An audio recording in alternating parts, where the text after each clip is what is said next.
मीरा और कबीर में किसी को कोई दिक्कत नहीं। तो जब दो पाठ हम लोगों ने पद्य का पढ़ लिया, हम लोगों ने पद्य पढ़ लिया है, ठीक, तो अब हम दो गद्य भी पढ़ ले। बेटा बात नहीं, दो गद्य पढ़ लेते हैं। तो पद्य में हम लोगों ने पढ़ लिया मीरा और कबीर को।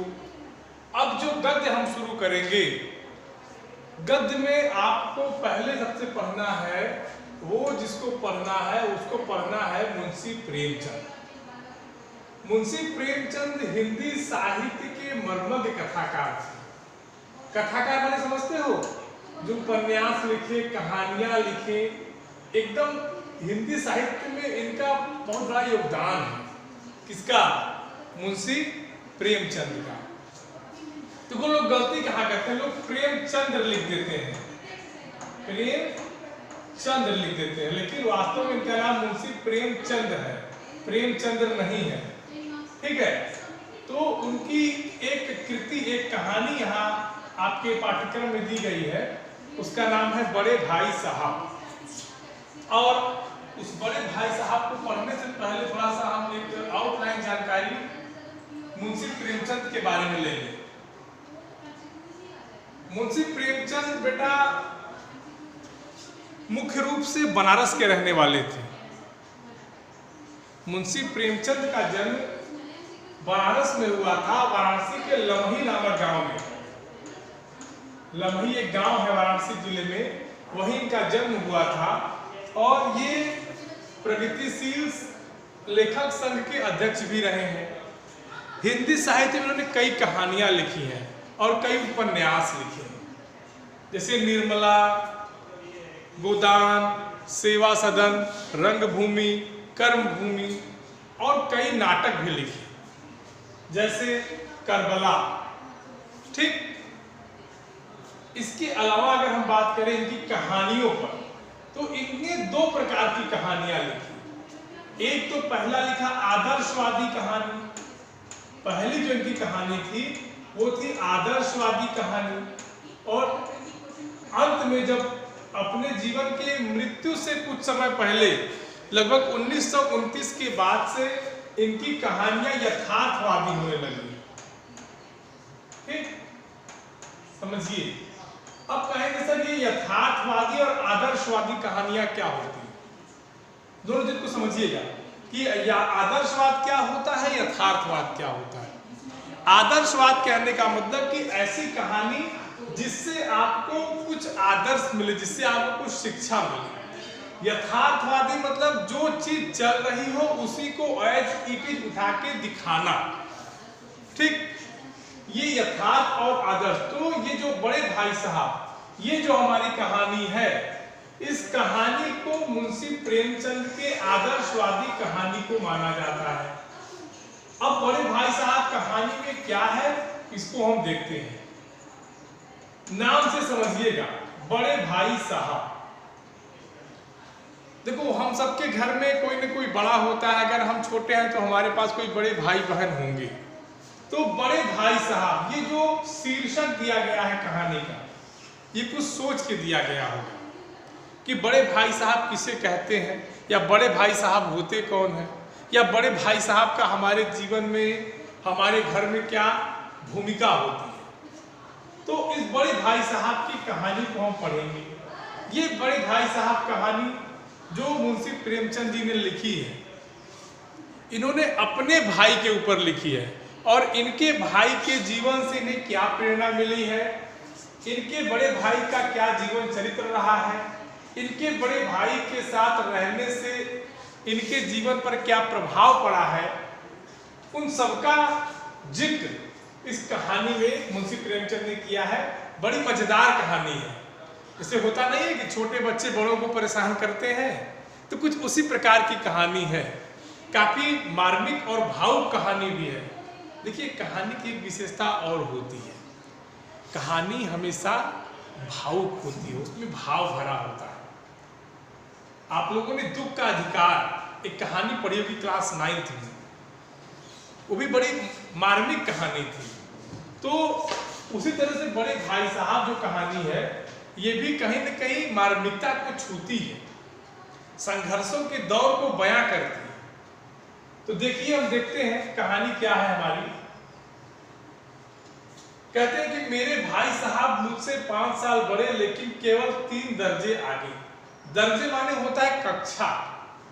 उन्होंने भी उसी उम्र में पढ़ना शुरू किया था जब मैंने शुरू किया, लेकिन तालीम जैसे महत्व के मामले में वह जल्दबाजी से काम लेना पसंद न करते।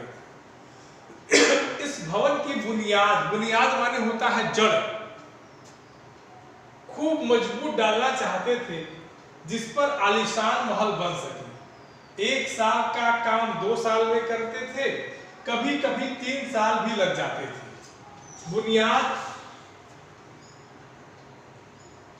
बुनियाद ही पुख्ता न हो तो मकान कैसे पायदार बने।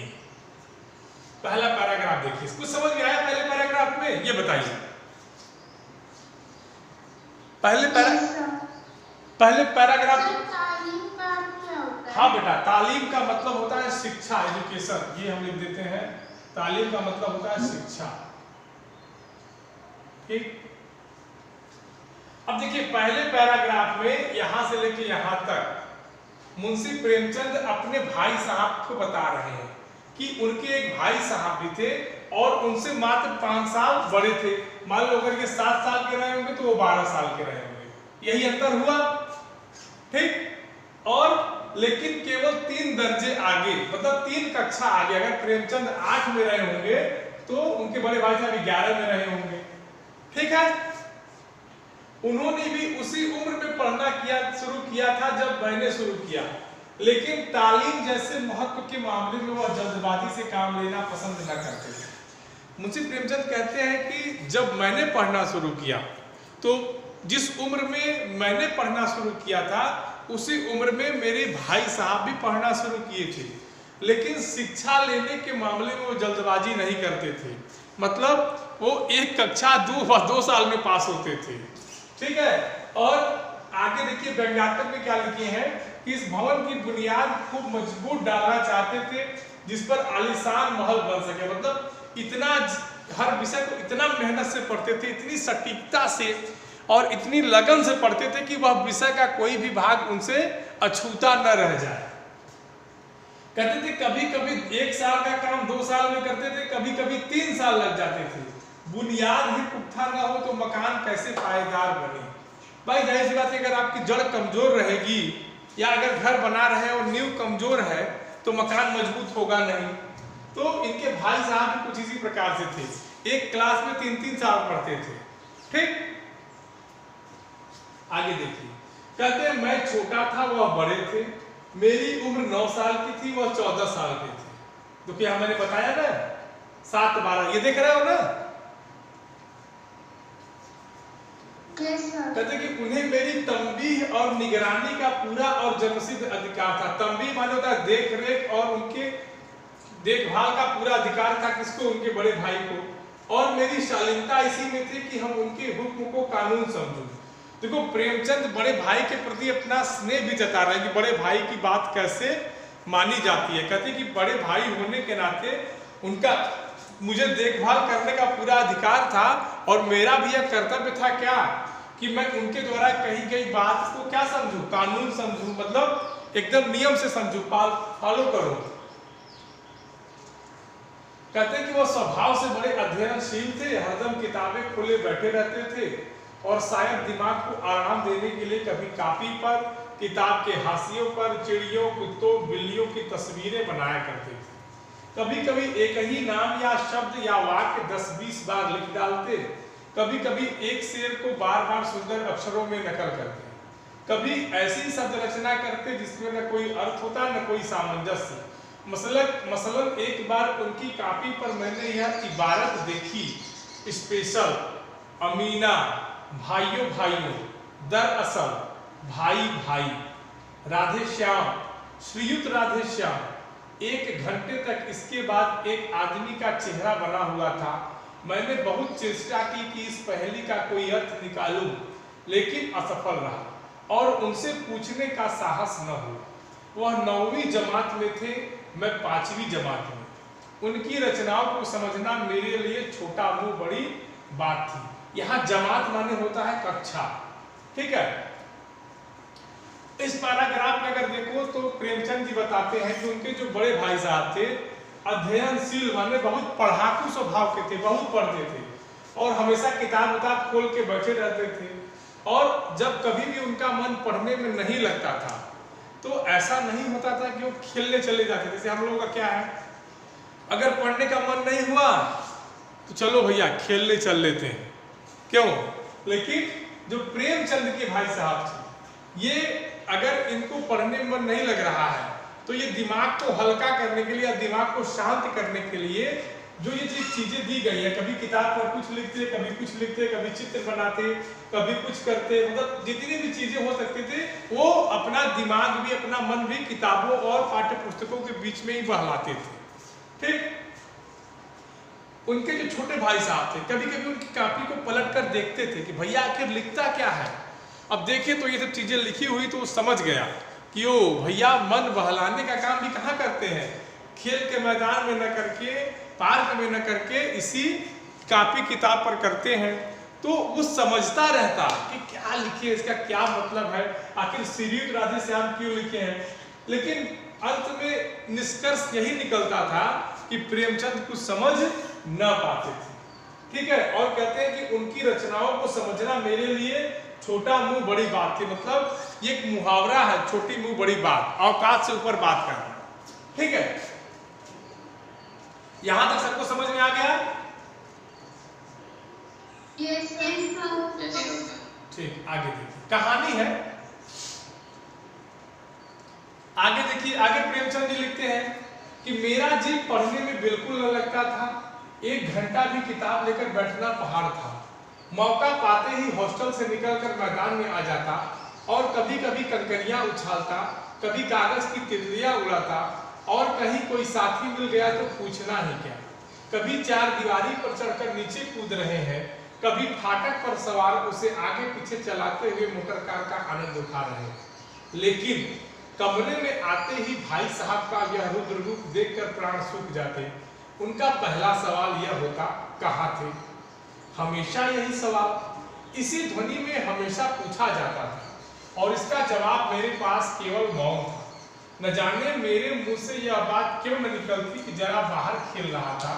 मेरा मौन कह देता था कि मुझे अपराध स्वीकार है और भाई साहब के लिए उसके सिवा और कोई इलाज न था कि स्नेह और रोज से मिले हुए शब्दों में मेरा सत्कार करें।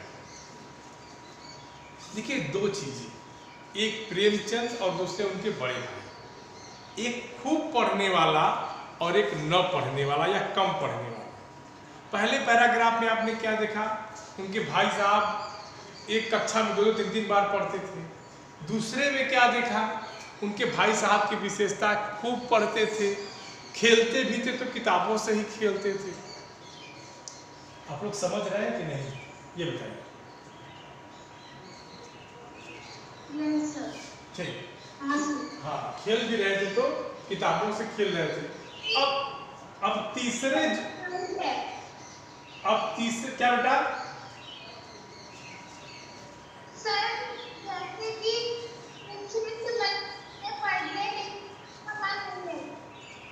अब बेटा पहले पढ़ा रहे तो पूछा करो, ठीक है। प्रगति, बेटा पढ़ा ले तो पूछो, ठीक है। हाँ बेटा देखो, अब तीसरा पैराग्राफ तो यहाँ से यहाँ तक कहते हैं कि प्रेमचंद कहते हैं कि एक तो उनके भाई पढ़ने वाले और दूसरे हम कम पढ़ने वाले। कहते मेरा पढ़ने लिखने में मन ही नहीं लगता था। कभी कभी किताब कॉपी लेके बैठता भी था तो लगता था कि बहुत बड़ा पहाड़ है। मतलब पढ़ाई प्रेमचंद को क्या लगती थी, पहाड़ लगती थी। और जैसे ही मौका मिलता हॉस्टल से निकले और आ गए ग्राउंड में। अब ग्राउंड में क्या क्या होता है आप जानते हैं कि ग्राउंड में क्या होता है। ग्राउंड में पढ़ाई तो होती नहीं, तो जितने भी प्रकार के खेल हो सकते थे वो सब कौन, मुंशी प्रेमचंद खेलते थे। और खेलने के बाद अब देखिए जब वापस लौट के जाते थे कहाँ, अपने हॉस्टल में, तो बड़े भाई साहब को देख के डर के मारे कांपने लगते। क्यों? भाई साहब का एक ही सवाल, कहाँ थे? अब बताओ भैया कहाँ थे? अब डर के मारे ये भी नहीं बोल पाते थे कि भैया बाहर खेलने गया था। बस मौन में ये स्वीकार लेते थे भैया मैंने गलती कर दी है, और चाहे उसके लिए भैया उनको डांटे चाहे मारे, ये स्वीकार कर लेते थे क्या कि हम बाहर खेलने गए थे, मेरा अपराध है, ठीक है, या मैं खेलने गया था, इस बात का मैं अपराधी हूँ। ये डर के मारे बोलते रहते। बड़े भाई साहब का इतना अदब करते थे ये कि बड़े भैया के आगे इनको बोली नहीं निकलती थी। समझ गए? कहते हैं कि इसी तरह अंग्रेजी पढ़ोगे तो जिंदगी भर पढ़ते रहोगे और एक हर्फ न आएगा। हर्फ उर्दू शब्द है, हर्फ का मतलब होता है अक्षर। अंग्रेजी पढ़ना कोई हंसी खेल नहीं है कि जो चाहे पढ़ ले, नहीं ऐरा गहरा नत्थु खैरा सभी अंग्रेजी के विद्वान हो जाते। यहाँ रात दिन आंखें फोड़नी पड़ती है, फूल जलाना पड़ता है, तब कहीं विद्या आती है।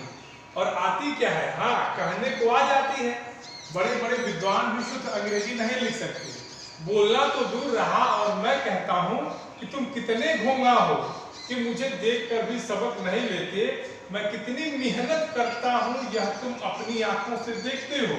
अगर नहीं देखते तो यह तुम्हारी आंखों का कसूर है, तुम्हारी बुद्धि का कसूर है। इतने मेले तमाशे होते हैं तो मुझे तुमने कभी देखने जाते देखा है?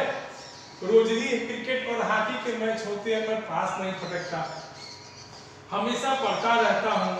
उस पर भी एक एक दर्जे में 2-2, 3-3 साल पढ़ा रहता हूँ।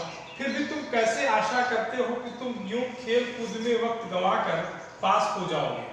मुझे तो 2 ही 3 साल लगते हैं, तुम उम्र भर इसी दर्जे में पड़े सड़ते रहोगे। अगर तुम्हें इसी तरह उम्र गंवानी है तो बेहतर है घर चले जाओ और मजे से गुल्ली डंडा खेलो। दादा की गाढ़ी कमाई के रुपए क्यों बर्बाद करते हो? देखो, ऊपर वाले पैराग्राफ में प्रेमचंद ने कहा था कि भैया मुझे डांटते रहते थे और मैं अपना अपराध स्वीकार कर लेता था।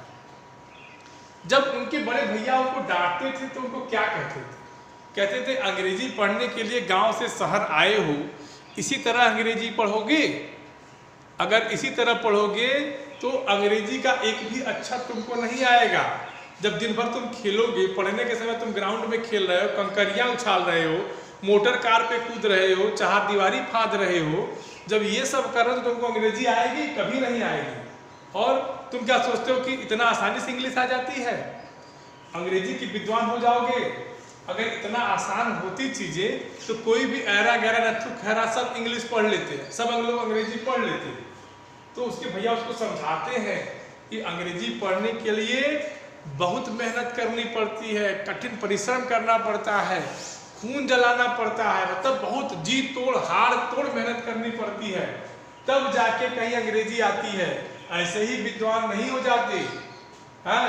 कहते हैं कि बड़े से बड़े विद्वान भी शुद्ध अंग्रेजी नहीं बोल पाते हैं, जितना तुम आसान समझ रहे हो। कहते हैं कि तुम मुझे देख के नहीं, कुछ सबक मैंने होता है सीखना। कहते हैं कि तुम मुझे देखते हो तभी कुछ तुमको सीखते नहीं हो कि मैं कितना पढ़ता हूँ, इतना मेहनत करता हूँ, इतना रियाज करता हूँ, फिर भी मैं एक एक क्लास में 2-2 बार 3-3 बार फेल हो जा रहा हूँ। तुमको वो भी नहीं दिखाई देता, और अगर नहीं दिखाई देता तुम्हारी आंखों का दोष है, तुमको समझ में नहीं आ रहा है कि चीजें कितनी कठिन है। उसके भैया उसको आगे समझाते हुए कहते हैं, प्रेमचंद जी को आगे समझाते हुए कहते हैं कि मेरा भी मन है, मेरा भी जी है, मेरा भी हृदय है, क्रिकेट होता है, फुटबॉल होता है, सब कुछ खेल होता है, लेकिन क्या मजाल कि मैं चला जाऊं, क्योंकि मुझे पता है कि कितना कठिन जीवन है, कितना संघर्षी जीवन है। और कहते हैं कभी मुझे किसी मेले में जाते हुए देखे हो? नहीं देखे हो। तो कहते हैं कि अगर इसी तरह घोंगा बसंत की तरह पढ़ोगे तो एक एक दर्जे में मैं 2-2, 3-3 साल फेल हो जाता हूँ, तुम तो एक ही दर्जे में सड़ते रहोगे, माने एक ही क्लास में पढ़ते रहोगे, कभी पास ही नहीं होगे। जब तुम पढ़ ही नहीं रहे हो तो तुम कैसे उम्मीद कर सकते हो कि तुम पास हो जाओगे? अर्थात कभी उम्मीद कर ही नहीं सकते। कहते हैं कि अगर तुमको लगता है कि हम इसी तरह से जीवन बिता लेंगे, अगर इसी तरह से तुमको जीवन गंवाना है, बिताना है, तो उससे अच्छा है कि तुम घर चले जाओ। और दादा माने जो उनके पिताजी लोग हैं, जो अपने मेहनत की कमाई दे रहे हैं, जाके तुम घर पे उड़ाओ, मेरे पास क्यों उड़ा रहे हो, क्यों अपना समय बर्बाद कर रहे हो मेरी आंखों के सामने। समझ गए? जाओ वहीं गुल्ली डंडा खेलो और वही मौज करो जो यहाँ मौज करो, घर जाके मौज करो, यहाँ क्यों पैसे बर्बाद कर रहे हो। ठीक, किसी कोई दिक्कत यहाँ तक?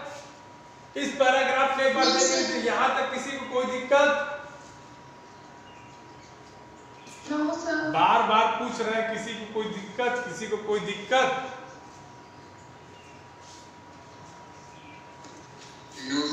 अच्छा, आगे देखिए, ये वाला पैराग्राफ पढ़ा दे। कहते हैं कि यह लताड़ सुनकर आंसू बहाने लगता, जवाब ही क्या था, अपराध तो मैंने किया, लताड़ कौन सा है। भाई साहब उपदेश की कला में निपुण थे, ऐसी ऐसी लगती बातें कहते, ऐसे ऐसे सुक्ति बाण चलाते कि मेरे जिगर के टुकड़े टुकड़े हो जाते और हिम्मत टूट जाती। इसी तरह जान तोड़कर मेहनत करने की शक्ति मैं अपने में न पाता था और उस निराशा में जरा देर के लिए मैं सोचने लगता, क्यों न घर चला गया, जो काम मेरे बूते के बाहर है उसमें हाथ डालकर क्यों अपनी जिंदगी खराब करूं। मुझे अपना मूर्ख रहना मंजूर था, लेकिन उतनी मेहनत से तो मुझे चक्कर आ जाता था।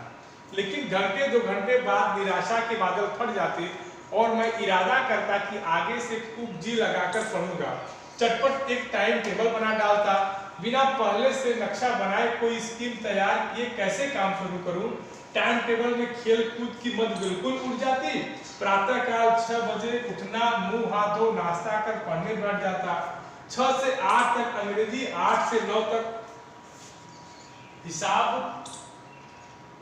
9 से 9:30 तक इतिहास, फिर भोजन और स्कूल। 3:30 बजे से स्कूल से वापस होकर आधा घंटा आराम, 4 से 5 तक भूगोल, 5 से 6 तक ग्रामर, आधा घंटा हॉस्टल के सामने टहलना। 6:30 से 7 तक अंग्रेजी कंपोजिशन, फिर भोजन करके 8 से 9 तक अनुवाद, 9 से 10 तक हिंदी, 10 से 11 तक विविध विषय, फिर विश्राम। अब देखो इस वाले पैराग्राफ में जब देखो, ये हम लोगों के साथ भी होता है। जब कभी हम लोगों को कोई डांट उठ देता है तो हम लोग उस समय दृढ़ निश्चयी हो जाते हैं कि अब हम यही काम करेंगे जिसके लिए डांट सुनते हैं। तो वही दशा प्रेमचंद की भी हो गई। अब वो जब भैया से डांट खा लिए तो रोने लगी। फिर उन्होंने कहा, फिर वो सोचने लगे कि भाई साहब जो है उनके मतलब उपदेश बहुत बढ़िया देते थे, अच्छी अच्छी बात बताते थे। तो कुछ समय के लिए, तत्काल में 10 मिनट 15 मिनट के लिए उनके भैया के बातों का असर उनके ऊपर बहुत पड़ता था। और फिर वो सोचते थे कि अब मैं खूब मेहनत करूंगा। और 10 मिनट जब वो निराशा से बाहर निकलते थे, जब वो भाई की डांट सुन के निराश हो जाते और उस निराशा से बाहर निकलते थे तो खूब बढ़िया टाइम टेबल बनाते।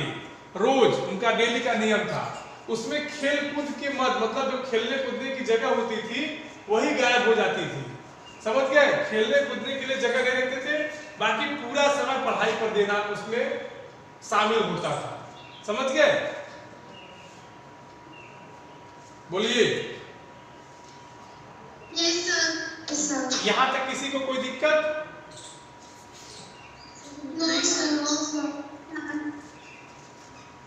बस करें कि और पढ़ा दे एक पैराग्राफ।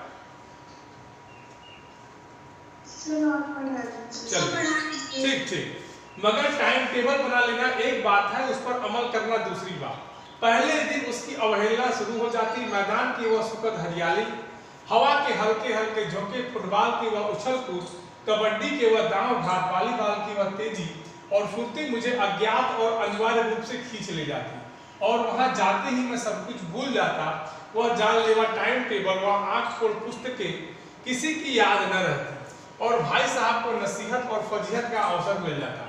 मैं उनके साय से भागता, उनकी आंखों से दूर रहने की चेष्टा करता। कमरे में इस तरह दबे पांव आता कि उन्हें खबर न हो। उनकी नजर मेरी ओर उठी और मेरे प्राण निकले। हमेशा सिर पर एक नंगी तलवार से लटकती मालूम होती, फिर भी जैसे मौत और विपत्ति के बीच भी आदमी मोह और माया के बंधन में जगा रहता है। मैं फटकार और घुड़कियां खाकर भी खेल कूद का तिरस्कार न कर सकता था। अब प्रेमचंद कहते हैं कि भैया सब कुछ हो गया, भैया की डांट खा ली, रो लिया, निराशा से बाहर आ गए, टाइम टेबल भी बन गया। लेकिन क्या टाइम टेबल बना लेने मात्र से ही कोई व्यक्ति पढ़ना लिखना शुरू कर देगा? जब तक उस टाइम टेबल को फॉलो न किया जाए, अमल माने शुरू या फॉलो न किया जाए। कहते हैं कि जब टाइम टेबल तो बना लिया, अब दृढ़ निश्चय कर लिया, लेकिन जब जब अपना अपना समय हो, जैसे खेलने कूदने का, खाना खाने का, तो वही मैदान याद आता, वही ग्राउंड याद आता, वही चीजें याद आती, हल्के हवा के हल्के हल्के झोंके, सब कुछ उनको याद आते और सब कुछ भूल जाते। फिर कहाँ? उसी ग्राउंड में। अब ग्राउंड में तो चले गए, टाइम टेबल तो खुश हो गया, हवा में उड़ गया। अब आए तो फिर वही भैया, फिर वही डांट, हर वही चीज सॉरी। तो फिर वो कैसे कहते कि सब कुछ होने के बाद इतना मैं डांट खाता था, इतना गुड़किया खाता था, लेकिन फिर भी मैं खेल कूद का तिरस्कार, माने खेल कूद को भूल नहीं सकता था। और भैया के कमरे में जब आता था तो दबे पहाड़ चोरी से आता था, ताकि भैया देखे न, लेकिन भैया तो भैया ठहरे, क्यों? दिन भर पढ़ते रहते तो देख लेते थे। फिर वही प्रश्न कहाँ थे, फिर वही सुक्तिया, फिर वही डांट। ठीक, बोलिए। अब दूसरा वाला पैराग्राफ कल से पढ़ा जाएगा, ठीक रहेगा? Yes sir. अब जिसको जहां पूछना हो बेटा पूछ।